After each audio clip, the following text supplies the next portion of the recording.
সামনেই আসছে ভাইফোঁটা বা ভাতৃদ্বিতীয়া বা ভাইদুজ, যেটাই আপনারা বলেন। ভাইফোঁটা বা ভাইদুজ বা ভাতৃদ্বিতীয়ার মতন একটা বিশেষ দিনে বাঙালি বাড়িতে মাছের কোনো বিশেষ পদ হবে না, এটা তো হতেই পারে না। তাই আজকে আমি ভাইফোঁটা স্পেশাল পর্বে শেয়ার করব একটা বিশেষ মাছের পদ। এই মাছের রেসিপিটা আমি বানাচ্ছি, আপনারা দেখে বলুন আমি কি বানাচ্ছি। ভিডিওটা দেখতে দেখতে যে মুহূর্তে আপনারা এই রেসিপিটার নাম বলতে পারবেন বা বুঝতে পারবেন, সেই মুহূর্তেই আমাকে কিন্তু কমেন্ট করে জানান। আর তবে অবশ্য আমি এই রেসিপিটা কি বানাচ্ছি সেটা সবশেষে অবশ্যই বলে দেবো। যাই হোক, আজকে আমি মাছের এই বিশেষ পদ বানানোর জন্য ব্যবহার করব রুই মাছ। আপনারা কিন্তু চাইলে এখানে কাতলা মাছ ব্যবহার করতে পারেন।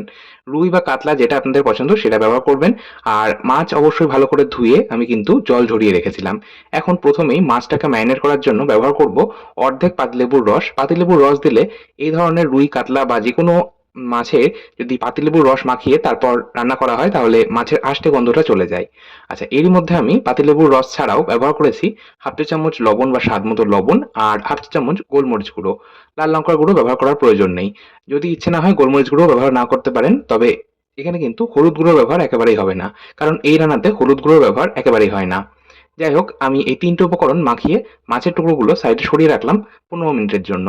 সেই ফাঁকে একটা সসপ্যানের মধ্যে দিয়ে দিচ্ছি একটা মাঝারি সাইজের পেঁয়াজ। পেঁয়াজটাকে আমি খোসা ছাড়িয়ে একটু পাতলা করেই কুচিয়ে নিয়েছি। পাতলা করে স্লাইস করে কুচিয়ে নিয়েছি। আচ্ছা, এই পেঁয়াজের মধ্যেই আমি দিয়ে দিলাম একটা নির্দিষ্ট কাপ মেপে মোটামুটি 2.5 কাপ জল। এই ধরুন 350 ml মতন জল দিয়েছি। আচ্ছা, এবার আমি এই সসপ্যানটা বসিয়ে দিলাম গ্যাস ওভেনে আর 5 মিনিট হাই ফ্লেমে এটা ফুটিয়ে নিলাম। 5 মিনিটের মধ্যেই দেখবেন পেঁয়াজ সুন্দরভাবে সেদ্ধ হয়ে গেছে। আর পেঁয়াজ যে পারফেক্টলি সেদ্ধ হয়েছে সেটা বোঝার একটা উপায় রয়েছে। পেঁয়াজগুলো সেদ্ধ হয়ে যাওয়ার পর কিন্তু একদম পাতলা পাতলা হয়ে যায়। দেখুন পেঁয়াজ কিন্তু সম্পূর্ণ সেদ্ধ হয়ে গেছে। আমি গ্যাসের ফ্লেমটা বন্ধ করে দিয়ে এই পেঁয়াজ সেদ্ধ জলটা একটা পাত্রের মধ্যে ছেঁকে নিলাম আর পেঁয়াজটাকে সাইডে সরিয়ে রাখলাম। ঠান্ডা হলে এটা কিন্তু পেস্ট করে নেব। এখন আরো কিছু মশলা বানাবো, তার জন্য গ্রাইন্ডিং জারের মধ্যে দিয়ে দিচ্ছি 1 ইঞ্চি আদা। আদা খোসা ছাড়িয়ে টুকরো করে রাখা রয়েছে। 4 থেকে 5 কোয়া রসুন দিচ্ছি। রসুন খুব বেশি ব্যবহার করার প্রয়োজন নেই। আর দিলাম 3টে কাঁচা লঙ্কা। ঝাল বুঝে আপনারা কাঁচা লঙ্কা ব্যবহার করবেন। এবার আমি অল্প একটু জল দিয়ে এটার একটা মিহি পেস্ট বানিয়ে নেব। দেখুন এটার একটা মিহি পেস্ট বানিয়ে নিয়েছি। এবার আমি এই মশলাটা একটা পাত্রের মধ্যে ট্রান্সফার করে নিচ্ছি। আর এই একই গ্রাইন্ডিং জারের মধ্যে আমি আরো একটা মশলা বানাবো। এই মশলাটা বানানোর জন্য আমি ব্যবহার করব মোটামুটি 1 থেকে 1.5 চামচ মতন কাজু বাদাম। এখানে আমি ভাঙা কাজু দিচ্ছি। আপনারা চাইলে 4 থেকে 5টা বা 6টা মতন গোটা কাজু ব্যবহার করতে পারেন। আর ব্যবহার করলাম 10 থেকে 12টা কিশমিশ। এই রান্নায় কিশমিশ মাস্ট। আর ব্যবহার করছি 1 চামচ পোস্ত। 1 টেবিল চামচ পোস্ত দিয়েছি আমি। আর দিলাম 1 টেবিল চামচ সাদা তিল। সাদা তিলের পরিবর্তে আপনারা চার মগজ বা মগজদানা দিতে পারেন। আচ্ছা, এরই মধ্যে আমি দিয়ে দিলাম গোটা গোলমরিচ হাফ চা চামচ মতন। এই ধরুন 15 থেকে 16টা গোটা গোলমরিচ রয়েছে। আর গোটা গোলমরিচের পরিবর্তে আপনারা শুকনো লঙ্কার ব্যবহারও করতে পারেন। যাই হোক, এবার এর মধ্যে আমি দিয়ে দিলাম আরো একটা মশলা, সেটা হচ্ছে 1 টেবিল চামচ মৌরি। এই রান্নাটার জন্য মানে মাছের এই বিশেষ পদের জন্য কিন্তু এটাই বিশেষ মশলা। মানে এই যে মশলাটা বানালাম সেটাই হচ্ছে বিশেষ মশলা। এই মশলাগুলো প্রথমে আমি ড্রাই গ্রাইন্ড করে নিলাম, মানে জল ছাড়া বেটে নিলাম। তারপর আমি এর মধ্যে দিয়ে দিলাম 3 চামচ টক দই দিয়ে আবারও একবার গ্রাইন্ড করে নিলাম। ব্যাস, আমাদের বিশেষ মশলা তৈরি এই মাছের জন্য। যাই হোক, এবার আমি কড়াইয়ের মধ্যে দিয়ে দিচ্ছি সাদা তেল। রান্নাটা কিন্তু সাদা তেলে হবে। সাদা তেলে করলে আহ বেশি ভালো হয়। তবে অবশ্য আমি এর মধ্যে একটু ঘিয়ের ব্যবহারও করব। সাদা তেল আর ঘি মিশিয়ে করব। যাই হোক, এবার আমি তেল ভালো মতন কড়াইয়ের মধ্যে খুন্তি দিয়ে ছড়িয়ে নিলাম। তারপর তেলটাকে ভালো মতো গরম করে নিলাম। তেল গরম হলে এর মধ্যে সামান্য একটু লবণ ছড়িয়ে দিলাম। লবণ দিয়ে আমি মাছগুলো ভাজবো। যেহেতু একেবারেই হলুদ গুঁড়ো ব্যবহার করা হয়নি, তাই মাছ ভাজতে গেলে অনেক সময় দেখা যায় হলুদ ছাড়া যদি মাছ ভাজা হয় তাহলে মাছ অনেক সময় নিচে লেগে যায়। আর সর্ষের তেল ছাড়া মানে সাদা তেল দিয়ে যখন মাছ ভাজা হবে দেখবেন মাছ কিন্তু নিচে লেগে যায়। তো কাজেই এইভাবে একটু সামান্য লবণ ছড়িয়ে দেবেন গরম তেলে, তারপর মাছ ভাজবেন, তাহলে মাছটা নিচে লেগে যাবে না। যাই হোক, আমি মাছের টুকরোগুলো গরম তেলের মধ্যে দিয়ে দিচ্ছি। তেল প্রথমে ধোয়াটা গরম করে নেওয়ার পর গ্যাসের আঁচ কমিয়ে নিয়ে মাছের টুকরোগুলো ভাজতে হবে।